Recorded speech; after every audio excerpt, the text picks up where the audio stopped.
आज कई दिन बाद दोस्तों बहुत ही बढ़िया, बहुत ही सुंदर धूप निकली है। दिल खुश हो गया। चलिए आज एक भागवत गीता पे का एक बहुत ही बेहतरीन श्लोक उस पर डिस्कशन कर लेते हैं हम लोग। अपूर्यमाणं चल प्रतिष्ठं समुद्रमापः प्रविशान्ति यद्वत् तद्वत् कामयं प्रविशान्ति सर्वे शांतिमप्नोति न कामकामी। इस श्लोक का अर्थ है दोस्तों कि समुद्र, उसके पास जल तो बहुत सारा है, उसे जल की आवश्यकता नहीं है, लेकिन फिर भी जो नदियां हैं वो उसमें जाके गिरती हैं। ठीक उसी प्रकार से जो इंसान अपनी कामनाओं से मुक्ति प्राप्त कर लेगा, या यूं कह ले जो इंसान अपनी कामनाओं को, जो कामनाएं हैं उसको जो है प्राप्त करने की इच्छा करने के बजाय उसको त्याग देगा, वो इंसान शांति को प्राप्त करेगा। न केवल बल्कि शांति को प्राप्त करेगा, बल्कि उसके पास कमी नहीं होगी कभी भी। देखिए, समझने वाली बात यह है कि शारीरिक तौर पे तो कोई भी इंसान कभी भी परिपूर्ण नहीं हो सकता है, लेकिन आप अंदरूनी तौर पे, मानसिक तौर पे, ठीक है,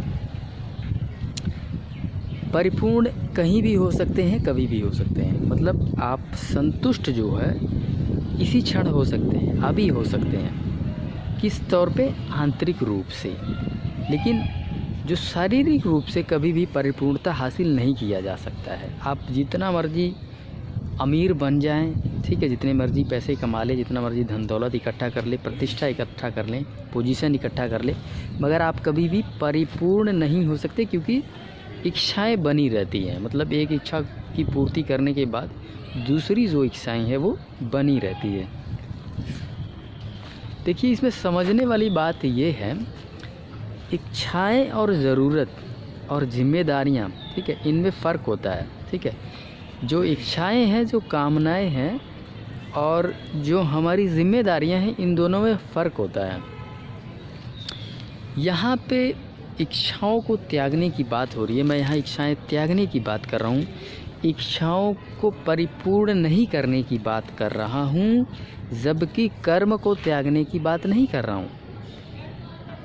जो आपकी जिम्मेदारियाँ हैं, चाहे वो माता पिता के प्रति जिम्मेदारी है, या फिर अगर आपकी शादी हो चुकी है तो बीवी के प्रति जिम्मेदारी है, ठीक है, तथा समाज के प्रति जिम्मेदारी। ठीक है, देखिए, समाज के प्रति तो हर किसी की जिम्मेदारियां हैं, ठीक है, माता पिता के प्रति, ये चीज़ें मैंने जो मैंने बताए हैं, ठीक है, इन सभी के प्रति हमारी जिम्मेदारियां होती हैं। तो इनके प्रति जो भी जिम्मेदारियां हैं, रिस्पॉन्सिबिलिटीज़ है, उन्हें आपको निभाना ही निभाना है, उसका त्याग नहीं। ठीक है, इसमें कन्फ्यूज़न नहीं डालना। कामनाएं और कर्म दोनों में फ़र्क है। ठीक है, कामनाओं की पूर्ति करने की आवश्यकता नहीं है, लेकिन जो हमारे कर्म है, जो हमारी जिम्मेदारियां हैं, जो हमारी रिस्पॉन्सिबिलिटीज़ है, उनको पूरा करना ही करना है। ठीक है, उनसे छुटकारा नहीं है, कर्मों से छुटकारा नहीं है। जो हमारे कर्म है, जो हमारी जिम्मेदारियां, उनसे कभी भी हमें छुटकारा नहीं मिलने वाला है।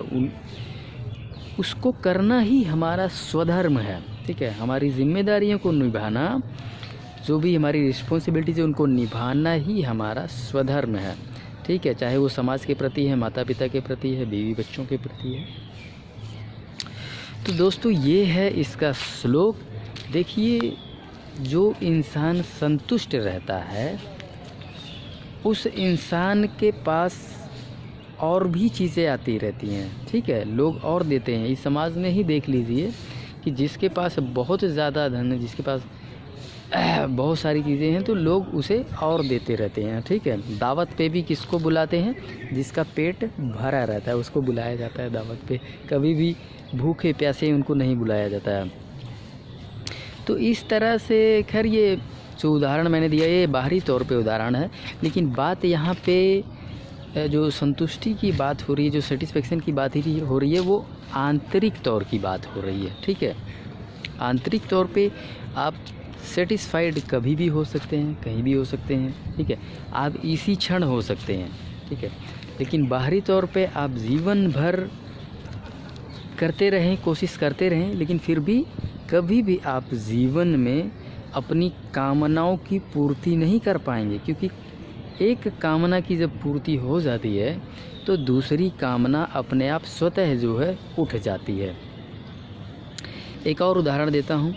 देखिए, मान लीजिए कोई इंसान एक राजनीति में जाना चाहता है। ठीक है, राजनीति में किस उद्देश्य से जाना चाहता है? क्या उसकी कामनाएं हैं? ठीक है भाई, वो दुनिया को दिखाना चाह रहा है या फिर पावर हासिल करना चाह रहा है? उसी के अपोजिट अगर वो इस विचारधारा के साथ राजनीति में जा रहा है कि उसकी एक नैतिक जिम्मेदारी है, ठीक है, समाज के प्रति एक जिम्मेदारी है, अगर इस विचारधारा के साथ वो राजनीति में जा रहा है तो ये उसका कर्म है। लेकिन उसी के अपोजिट अगर वो इन कामनाओं के साथ राजनीति में उतर रहा है कि उसे एक अच्छा पोजीशन हासिल करना है, उसे नाम कमाना है, ठीक है, ये सारी चीज़ें कामनाएं होती हैं दोस्तों, ये सब चीज़ें कामनाएं हैं। लेकिन उसी के अपोजिट जब किसी कर्म के लिए आप जाते हो, मतलब समाज के प्रति आपकी कुछ जिम्मेदारियां हैं, ये कर्म है। अगर इस उद्देश्य से वो व्यक्ति उस फील्ड में उतरता है तो उसे जी जान लगा के अंतिम सांस तक उसके लिए कार्य करना चाहिए। ठीक है, फिर चाहे उसकी जान ही क्यों ना चली जाए उस चीज़ को करने के लिए। सो दोस्तों, ये था श्लोक जो कि बहुत ही महत्वपूर्ण और इम्पोर्टेंट श्लोक था। सो चलिए दोस्तों, आगे भी श्लोक लाते रहेंगे। इस वीडियो को यहीं समाप्त करते हैं। धन्यवाद। जय श्री कृष्ण।